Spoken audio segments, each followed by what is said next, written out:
Caríssimos, aqui que vos fala é o professor Marcão com mais um resumão do Marcão para a rapaziada do 7º ano que está em casa nessa quarentena. Nós vamos vencer, mas com calma. Perguntinha do Marcão, já pegaram o livro e o caderno? Vamos lá, rapaziada, vamos pegar. Fazendo sempre o print da tela, copiando a matériazinha no caderno para o professor, tá ok? Antes que o professor esqueça, vamos fazer os exercícios da página 42, questões 1 até 10, tá ok? Vou falar agora que depois eu começo a explicar, não lembro mais. Mas olha só, continuamos falando da expansão marítima portuguesa. Eu comentei com vocês o seguinte, os turcos tomaram Constantinopla, fecharam o comércio pelo Mediterrâneo, os portugueses então vão se lançar no oceano com o objetivo de chegar ao Oriente para pegar as especiarias e artigos de luxo. Que eu falei para vocês que era um negócio que dava muito dinheiro naquela época. Então os portugueses se prepararam na escola de Sagres. Tá? Novas tecnologias, astrolábio, balestilha, caravela, as naus, armas de fogo, toda a tecnologia possível eles foram aprendendo na escola de Sagres. E começam as expedições, várias expedições. Para cada uma que deu certo, 100 não deu. Não era brincadeira a viagem oceânica. E até hoje não é. Quero lembrar vocês que o barco dos caras era de madeira. Não vamos esquecer isso, hein? Olha só, o que aconteceu? Etapas da expansão marítima portuguesa. 1488. Bartolomeu Dias atinge o cabo sul-africano. Ele desce, sai de Portugal, desce toda a costa da África, até chegar lá na pontinha da África do Sul, que ele chamou de Cabos das Tormentas, porque teve muitas tempestades no local. O rei de Portugal depois vai chamar de Cabo da Boa Esperança, que era a esperança de chegar no Oriente. O rei queria saber onde é que terminava a África, porque ele só conhecia o norte da África. E o Bartolomeu Dias então foi descendo, contornando a África, descendo até chegar na pontinha da África. Vocês perceberam que eu coloquei aqui verde? Verde é o seguinte, é que é aquela linha do mapa que eu vou postar para vocês mostrando a viagem do Bartolomeu Dias. Então no mapinha você acompanha ali em verde até ele chegar na pontinha da África. Vocês observem que na ponta da África ele volta para Portugal, por causa das tempestades que ele pegou lá, o Cabo das Tormentas, que é a passagem do seu Oceano Atlântico para o Oceano Índico. Então é um local de muitas ondas, muitas tempestades, ele teve naufrágios lá. Ele volta para Portugal, leva o mapa para a escola de Sagres. Lá o rei mudou o nome, ele colocou na cartografia no mapa Cabo das Tormentas, ele coloca o nome de Cabo da Boa Esperança, porque era a esperança dele de chegar no Oriente. Esse mapa vai para a escola de Sagres. Algumas tentativas ocorreram, até que finalmente, em 1498, eu coloquei no mapa para vocês ali a linha roxa. Vasco da Gama vai descendo a África, acompanhando a viagem que fez o Bartolomeu Dias. No momento ele se afasta um pouco da costa da África, chega lá na pontinha do Cabo Sul-Africano, o Cabo das Tormentas.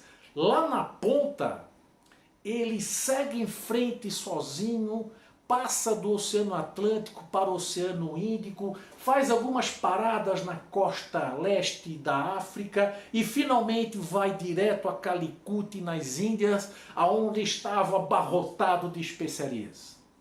Bom, essa viagem dele é em roxo, a viagem do Bartolomeu Dias é em verde. 1500, ele vai ficar 2 anos lá nas Índias, em Calicut, o Vasco da Gama. Ele é o herói nacional. Vasco da Gama, né? Por isso que tem um time com o nome dele, né? Homenagem a ele aqui no Brasil, né? Os colonos portugueses aqui, a colônia portuguesa. E se vocês olharem o símbolo do Vasco da Gama, do time de futebol, é uma caravela. Pode perceber. Vasco da Gama está nas Índias, ficou 2 anos lá, teve alguns perrengues lá, mas ele volta abarrotado de especiarias, seguindo o seu caminho, o mapa que ele fez de volta, dobra o Cabo das Tormentas, sai do Oceano Índico, vai para o Oceano Atlântico e volta até chegar em Portugal. Essa viagem aqui é aquela linha roxa. Bom, chegou em Portugal, o rei ficou empolgadaço. E ele resolve então que vai montar a maior expedição de todas. E essa expedição será composta por 13 navios. E deixou o comando de Pedro Álvares Cabral. Cabral, na verdade, ele sai de Portugal com a seguinte missão. Ele vai viajar para as Índias, seguindo o mapa do Bartolomeu Dias. Mas antes disso, ele vem legalizar a descoberta do Brasil, que os portugueses já sabiam da existência. Eles não sabiam do tamanho do Brasil, mas sabiam da existência de terras aqui no continente americano.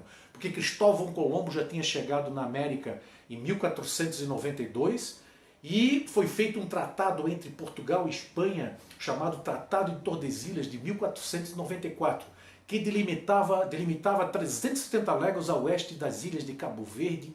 Terras a leste ficariam para Portugal, a oeste para a Espanha. Dá certinho no litoral do Brasil. A linha imaginária passa do Belém do Pará até aqui em Santa Catarina, em Laguna. É uma linha imaginária. Se você hoje quiser chegar no Brasil, estiver navegando próximo às ilhas de Cabo Verde, é só chegar nas ilhas de Cabo Verde, que elas estão lá até hoje, né? E navegar 370 léguas a oeste, que você vai chegar na Bahia. Tá? Ele chegou em Porto Seguro. O que ele fez? Legaliza a descoberta, que eles já sabiam que existia, porque o tratado é de 1494, 6 anos antes da chegada dele no litoral do Brasil.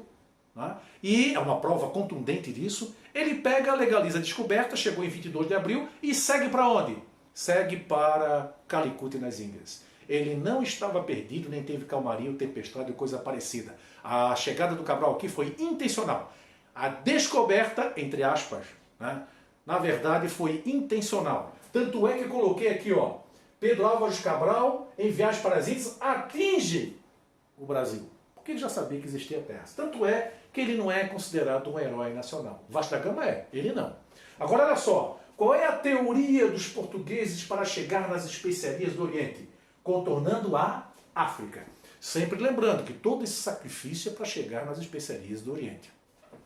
E a expansão marítima espanhola? O segundo estado moderno é a Espanha. E o que os espanhóis vão fazer? Também vão se lançar no oceano para tentar chegar nas especiarias. Todo mundo queria. Era muita grana aí envolvida. 12 de outubro de 1492. A propósito, a expedição do Bartolomeu Dias está no mapa a linha verde, Vasco da Gama roxo, Pedro Álvares Cabral azul, a linhazinha do mapa da navegação. As etapas da expansão marítima espanhola. O Cristóvão Colombo está com a linha amarela. É só acompanhar lá. O que aconteceu? Cristóvão Colombo tinha uma teoria diferente. Ele dizia o seguinte: a Terra é redonda. Eu vou dar a volta na Terra. Ele estava convicto que a Terra é redonda. Ele disse o seguinte: vou navegar para o Ocidente para chegar no Oriente. Vou navegar para o Oeste para chegar no Leste. Ele chegou, ele era italiano, na verdade de Gênova. A Itália não existia ainda como país, mas ele era de Gênova. Ele procurou os reis da Espanha, Fernando e Isabel, para tentar fazer essa viagem, propor essa viagem. O rei Fernando não deu muita bola, mas a rainha Isabel disse para ele o seguinte: se você prometer que vai propagar o cristianismo e o catolicismo entre os povos que você venha a conhecer, eu vou financiar a sua viagem. Aí ele ficou feliz da vida. Ela pegou, deu um anel para ele, e com esse anel ele comprou 3 embarcações, Santa Maria, Pinta e Ninha. E ele vai então na sua viagem para as Índias, para o Ocidente, para chegar no Oriente. Esse anel era valioso, né? Imagina, 3 navios e tripulação, é uma grana. Mas olha só, o que aconteceu? Ele saiu então da Espanha e vai em direção ao Ocidente, né? Em direção ao Oeste, para dar a volta. E ele para numa região, né, que ele achava que era as Índias, que na verdade não era as Índias, era o Caribe. Ele, na verdade, chegou no continente americano. Então Cristóvão Colombo atinge o continente americano navegando para o Ocidente e para atingir o Oriente. Ele sempre achou que eram as Índias, por isso que ele chamou os habitantes de índios. Mas quem descobriu o erro dele foi Américo Vespúcio. E os cartógrafos botaram em homenagem a Américo Vespúcio o nome do continente de América. Na verdade, Colômbia é só o país, né? Que é homenagem a Colombo. Ele, na verdade, errou. E errou feio. Né? Ele fez 4 viagens e nessas 4 viagens ele morreu achando que eram as Índias. Só que tem um probleminha, que o Américo Vespúcio notou. Qual é o problema? Não tem especiarias. Como é que eles foram atrás de especiarias e não encontram especiarias? Ah? Então Cristóvão Colombo chega no continente americano, estava descoberta a América, dia 12 de outubro de 1492, com a bandeira espanhola. Em 1519, Fernão de Magalhães faz a primeira viagem de circunnavegação. É a navegação laranja, no mapa de vocês. Ele vai dar a volta ao mundo. Ele não vai terminar. Ele vai ser atacado por nativos na região lá da Indonésia. Ele acaba morrendo. E quem termina a viagem é Sebastião Elcano, outro navegador. Ele morre na expedição com uma flechada no olho. Morre, então, Fernão de Magalhães, Sebastião Elcano termina a viagem. Então essa é as grandes expedições marítimas dos portugueses e dos espanhóis. Os portugueses contornando a África e os espanhóis com Colombo navegando para o Ocidente para chegar ao Oriente, acabando descobrindo a América, e depois Fernando de Magalhães fazendo a viagem de circunnavegação. Tá ok? Com isso nós fechamos as expedições marítimas portuguesas e espanholas da Idade Moderna. Forte abraço do Marcão. Nos vemos numa próxima oportunidade. Mantendo sempre o espírito de vitória e com bastante calma. Estou com saudade de vocês, rapaziada. Demora muito, a gente se encontra. Fui!